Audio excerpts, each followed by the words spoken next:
Numbers 33. Parashat Maseh, Israel's journey reviewed. These are the journeys of Bnei Israel when they came out of Egypt by their divisions under the hand of Moses and Aaron. Moses recorded the stages of their journeys at Adonai's command. These then are their journeys by stages. Bnei Israel set out from Ramses on the 15th day of the first month, the first day of Passover. They went out with a high hand in the sight of all Egypt, and the Egyptians were buying those whom Adonai had struck down among them.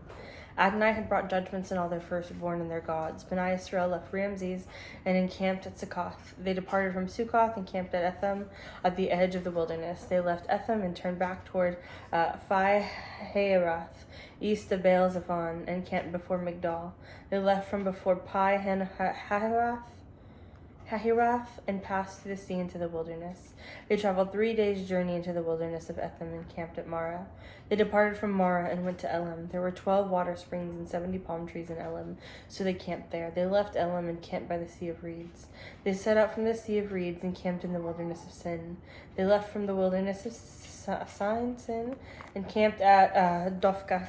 They then left Dophkah and camped at Alush. They left from Alush and camped at Rephidim, where there was no water for the people to drink. They set out from Rephidim and camped in the Sinai wilderness. They departed from the Sinai wilderness and camped at Kibroth Hattaavah. They left from Kibroth Hattaavah and camped at Hazeroth. Departing Hazeroth, they camped at Rithmah. Leaving Rithmah, they camped at Rimmon Perez. They left Rimmon Perez and camped at Libnah. They departed Libnah and camped at Risa. They left Risa and camped at Kehillah. They left Kehillah and camped on Mount Shepher. They departed Mount Shepher and camped at Hadadah. They departed from Hadadah and camped at Machalath. They left Machalath and camped at Tahath. They left from Tahath and camped in Terah. They left Terah and camped in Mithkah. They departed Mithkah and camped at Hashmanah. They left Hashmanah and camped at Mazeroth. They left Mazeroth and camped at Bene Jakan. Departing Bene Jakan, they camped at Hor Hagidgad. Leaving Hor Hagidgad, they camped at Jothbah. They left Jokbah and camped at Abronah. They departed from Abronah and camped at Ezion-Geber.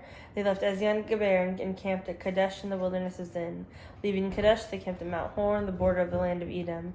Aaron the Kohen went up to Mount Hor at Adonai's command and died there. In the 40th year since the departure of Bnei Israel from the land of Egypt on the first day of the 5th month. Aaron was 123 years old when he died in Mount Hor. The Canaanite king of Arad, who was living in the Negev in the territory of Canaan, heard of the coming of Bnei Israel. They departed from Mount Hor and encamped at Zalmanah. They left Zalmanah and camped at Punon. Departing Punon, they camped at Oboth. Leaving Oboth, they camped at Ijeh-Aberim on the border of Moab. They moved on from Ijim and camped at Dibon-Gad. They moved on from Dibon-Gad and camped at Alman-Diblathaim. They departed from Alman-Diblathaim and camped at the mountains of Abarim before Nebo. They moved on from the mountains of Abarim and camped in the plains of Moab by the Jordan across from the Jericho. They camped along the Jordan from Beth Jeshemoth to Abel Shittim. Adonai spoke to Moses along the Jordan in the plains of Moab across from the Jericho, saying, "Speak to Bnei Israel and say to them, when you cross the Jordan into the land of Canaan, you must drive out all the inhabitants of the land before you. You must destroy all their idols and cast images and demolish their high places. You will take possession of the land so that you will settle in it, because I have given it to you to possess it. You are to divide the land by lot according to your families. To the large, make their inheritance larger, and to the small, make their inheritance smaller. Whatever comes out of the lot will be theirs. You are to distribute the inheritance according to your ancestral tribes. But if you do not drive out the inhabitants of the land before you, whomever you allow to remain will become to you barbs in your eyes and thorns in your sides. They will give you trouble in the land in which you will be living. Then what I have intended to do to them, I will do to you." Numbers 34, the borders of Israel. Adonai spoke to Moses, saying, "Command Bnei Israel and say to them, when you enter the land of Canaan, these are the boundaries of the land being allotted to you as inheritance. Your southern side will run from the wilderness of Zin along the border of Edom to the southern end of the Dead Sea on the east. Your border will cross the south of the Scorpion Pass and continue to Zin and south of Kadesh Barnea, then go into Hazaradar and on to Asman. Then the border will turn from the Asman to the Wadi of Egypt and end at the sea. Your western boundary will be the coast of the Great Sea. This will be your western border. Your northern boundary will be your running line from the Great Sea to Mount Hor. Then from Mount Hor to Lebo Hamath. Then the boundary line will go to Zedad. The border will continue to Zephron, ending at Hazar Enon. This will be for your northern border. For your eastern border, run a line from Hazar Enan to Shephem. From Shephem, the border will descend to Riblah on the east side of the Ain. Continue along the eastern slopes of Kinneret. From there, the border will go down along the Jordan, ending at the Dead Sea. This will be your territory with its surrounding borders. Moses commanded Bani Israel, saying, This is the land which Adonai has commanded, that you are to assign by lot to the 9.5 tribes. For the tribe of the sons of Reuben by their ancestral houses, the tribe of the sons of Gad by their ancestral houses, and the half-tribe of Manasseh have already received their inheritance. These 2.5 tribes have received their inheritance on the east side of the Jordan at Jericho toward the sunrise. Adonai spoke to Moses, saying, These are the names of the men who will allot the land to you. Eleazar the Kohen and Joshua son of Nun. Also you are to select one prince from each tribe to allot the land. These are their names: from the tribe of Judah, Caleb son of Jephunneh; from the tribe of the sons of Simeon, Shemuel sons of Ammihud; from the tribe of Benjamin, Elidad son of Chislon; from the tribe of the sons of Dan, the prince is Buki son of Jogli; from the sons of Joseph, from the tribe of the sons of Manasseh, the prince is to be Haniel son of Ephod; the prince from the tribes of the sons of Ephraim is to be Kemuel son of Shiftan; the prince from the tribe of the sons of Zebulun is Elizathan son of Parnak; the prince from the tribe of the sons of Issachar is Paltiel son of Azan; the prince from the tribe of the sons of Asher is Ahihud son of Shalomi; the prince from the tribe of the sons of Naphtali is Pedahilel son of Ammihud. These were those Adonai commanded to apportion to Bani Israel, the land of Canaan. Numbers 35, cities for the Levites. Adonai spoke to Moses in the plains of Moab by the Jordan at Jericho, saying, Command Bani Israel to give to the Levites from inheritance of their possessions cities in which to live. They are to give the Levites pasture lands around the cities. Thus they will have the cities to live in, and pastures for their cattle, flocks, all their land, and all their livestock. The pastures you give the Levites will extend out from the walls around the cities for 1,000 cubits. You are to measure outside the city 2,000 cubits on each side. On the east side, 2,000 cubits on the south side, and 2,000 cubits on the north side, and 2,000 cubits on the north side, west side, and on the north side. These are to be pasture lands for the cities. 6 of the cities you give the Levites are to be cities of refuge, to which anyone who kills anyone may flee. Besides these, you are to give the Levites 42 more cities. In all, you are to give the Levites 48 cities with their pastures. The cities that you are to give to the Levites from the possession of Bani Israel should be proportionate to the inheritance of each tribe.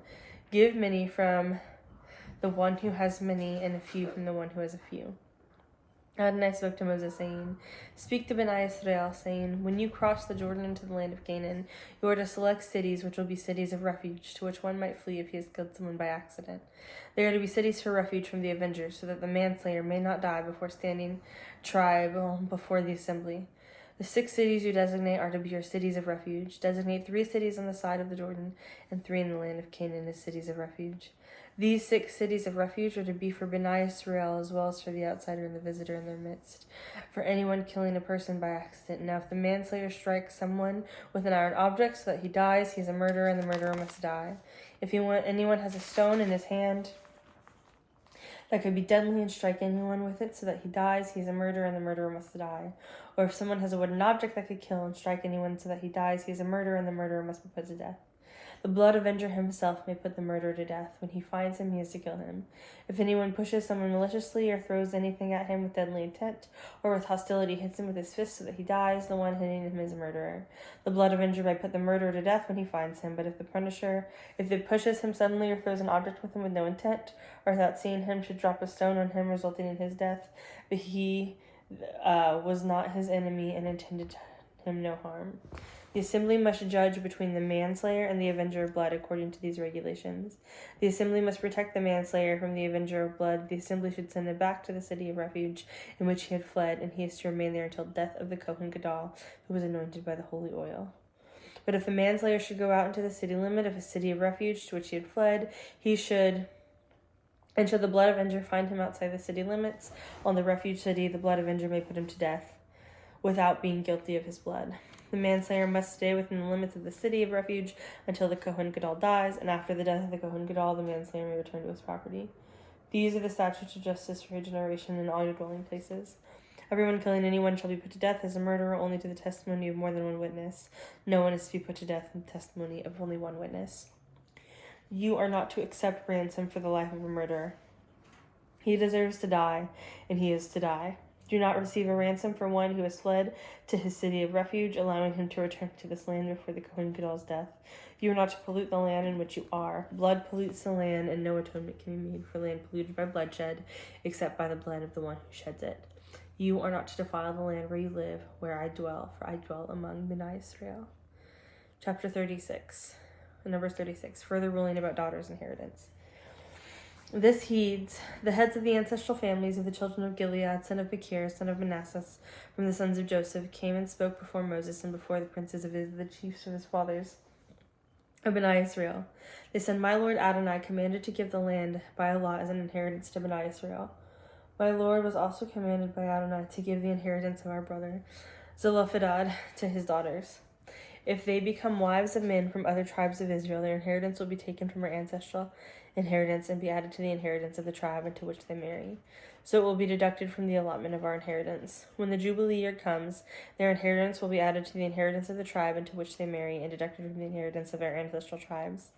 Then Moses commanded Bnei Israel at the mouth of Adonai, what the tribe of the descendants of Joseph is saying is correct. This is the word that Adonai commanded for the daughters of Zelophehad, saying, They may become wives to whomever they please, as long as they marry within the family of the tribe of their father. So no inheritance may be passed from tribe to tribe among Bnei Israel. Each one of Bnei Israel will keep the inheritance of the tribe of his ancestors. Every daughter receiving his inheritance in one of the tribes of Bnei Israel should marry within the family of her father's tribes, that Bnei Israel will each possess the inheritance of his fathers. No inheritance may pass from tribe to another tribe, for each tribe of Bnei Israel is to keep its inheritance.